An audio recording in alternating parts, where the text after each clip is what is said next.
Jepang mulai longgarkan ekspor senjata, dan Indonesia masuk radar. Apa dampaknya bagi kekuatan militer RI? Di tengah meningkatnya ketegangan global, Indonesia dan Jepang memperkuat kerjasama di sektor pertahanan. Pertemuan penting digelar di Jakarta pada 4 Mei 2026, mempertemukan Menteri Pertahanan Jepang, Shinjiro Koizumi, dengan Menteri Pertahanan Indonesia, Syafri Syamsuddin. Dalam pertemuan tersebut, kedua negara membahas berbagai peluang strategis.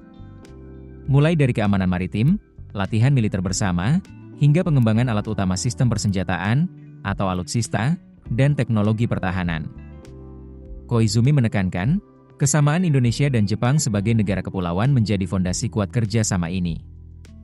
Menurutnya, kolaborasi tersebut tidak hanya penting bagi kedua negara, tetapi juga bagi stabilitas kawasan yang kini menghadapi dinamika global yang semakin kompleks. Di sisi lain, Indonesia menegaskan fokus pada kerjasama yang konkret dan saling menguntungkan.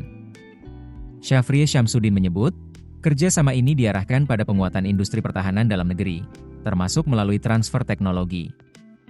Langkah ini dinilai krusial untuk meningkatkan kemandirian dan kualitas produksi alutsista nasional. Momentum kerjasama ini juga tidak lepas dari perubahan besar di Jepang. Setelah puluhan tahun membatasi ekspor senjata, Tokyo kini mulai melonggarkan kebijakan tersebut. Artinya, Jepang membuka peluang untuk menjual peralatan militer, bahkan yang bersifat mematikan, kepada negara mitra, termasuk Indonesia. Kementerian Pertahanan Jepang juga menyebut, pertukaran teknologi dan peralatan pertahanan akan menjadi fokus ke depan. Ini membuka peluang besar bagi modernisasi militer Indonesia. Seperti diketahui, sejak menjabat pada 2024, Presiden Prabowo Subianto mendorong pembaruan alutsista yang sudah menua.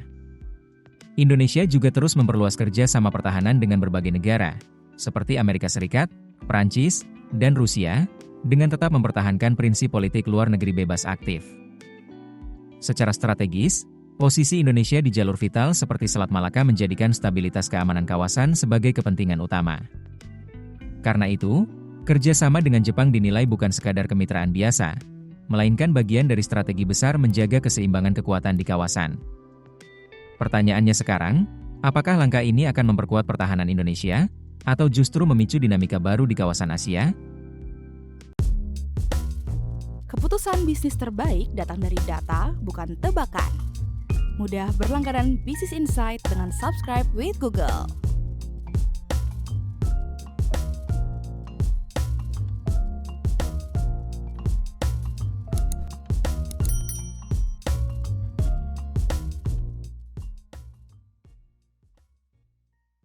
Download aplikasi Kontan sekarang di App Store atau Play Store.